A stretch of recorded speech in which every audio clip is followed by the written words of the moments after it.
Panorama group, जो सोचता है वो करता है। आपके अपने सपनों का आशियाना। नहीं, कोई दुख प्रकट का मामला नहीं है। घटनाएं ऐसी होती हैं कि जो कर्मवीर होता है उसको प्रतिकूल परिस्थिति में चलना पड़ता है, तो उस घटना के लिए वो उनकी प्रशंसा कर। नमस्कार, आप देख रहे हैं सिटी पोस्ट लाइव और मैं हूं आपके साथ प्रभाकर पांडे। आपको बता दें कि एमएसएमई मंत्री जीतन राम मांझी का बड़ा बयान सामने आया है। उन्होंने कहा है कि लालू प्रसाद यादव अपराधी का पोषक थे।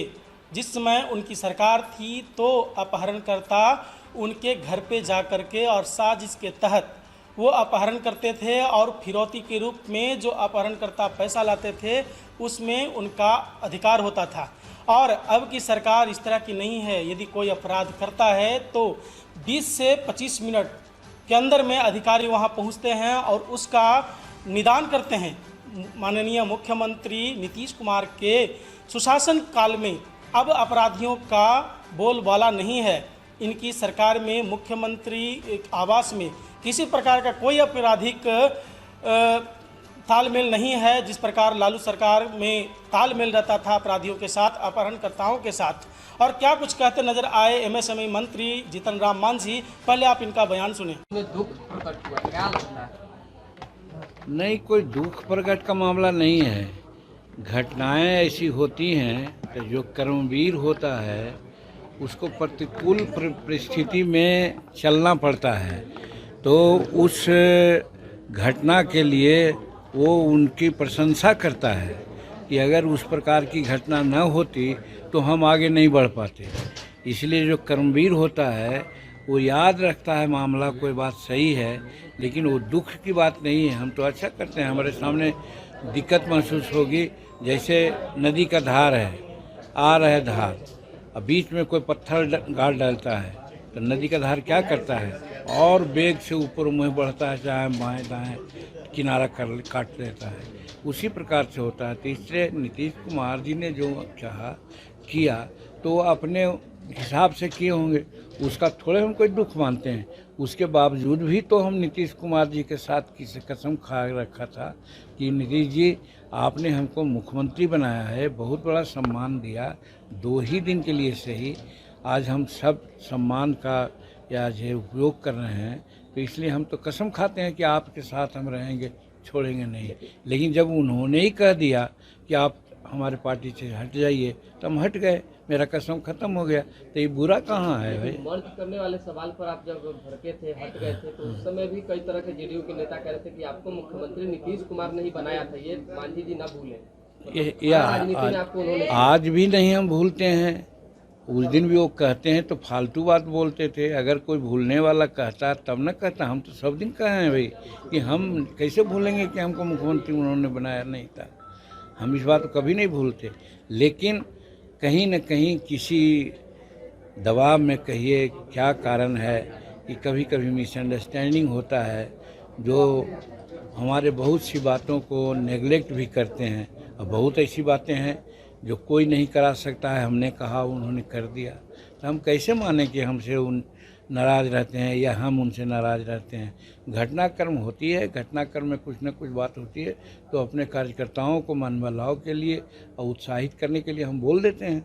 मांझी जी, आपराधिक घटना पे आप लगातार बोलते रहते हैं, लेकिन आज आपने कहा कि ऐसा कुछ नहीं हो रहा है। बिहार में जो चीज़ें तस्वीरें देखने को मिल रही है, 5-5 हत्याएं हो रही, आपराधिक घटनाओं पर मुख्यमंत्री नीतीश कुमार ने जो है आला अधिकारियों के साथ बैठक किया है, डीजीपी हो या फिर एसपी एसएसपी सभी के साथ। लग रहा है कि अब बिहार में क्राइम कंट्रोल हो सकता है, सरकार जब इस तरह से करेगी। देखिए, यही चीज़ ठीक किया है उन्होंने, और जब कहा है कि हम किसी को फंसाएंगे नहीं और किसी को बचाएंगे नहीं, ये नीति पर नीतीश कुमार जी चल रहे हैं।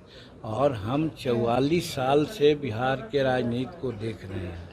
हम तो देखते हैं ना। ये बात तो आज न है कि नीतीश कुमार अपहरणकर्ताओं को या मर्डरर को अपने घर पर बुला करके कोई तालमेल करवाते हैं कार्यकर्ता और क्रिमिनलों का। ये तो नीतीश कुमार नहीं कर रहे हैं, लेकिन 2005 के पहले ही होता था। हम देखा है कि अरे ये लोग बच्चा है हो भूखा है कुछ दे दो।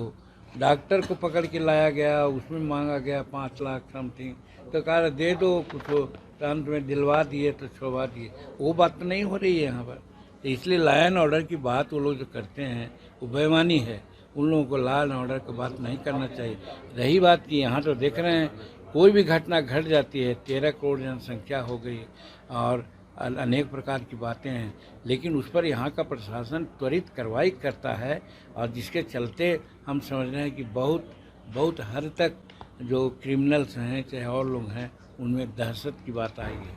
25 को लेकर कैसी तैयारी है मान बस अब लीजिए? यही लास्ट है। 25 को लेकर कैसी तैयारी है विधानसभा को लेकर हिंदुस्तानी आवाम देखिए, हिंदुस्तानी अवाम मोर्चा 2015 में 25 सीट पर एक लड़ी थी, 21 सीट अपना सिंबल पर और 4 सीट भाजपा के सिंबल पर। इस बार 2025 में कम से कम हम लोग 25 सीट पर ज़रूर लड़ेंगे और उसके लिए हमारी तैयारी 25 नहीं 75 और 100 सीटों पर है, जहां हम लोगों को मदद करेंगे।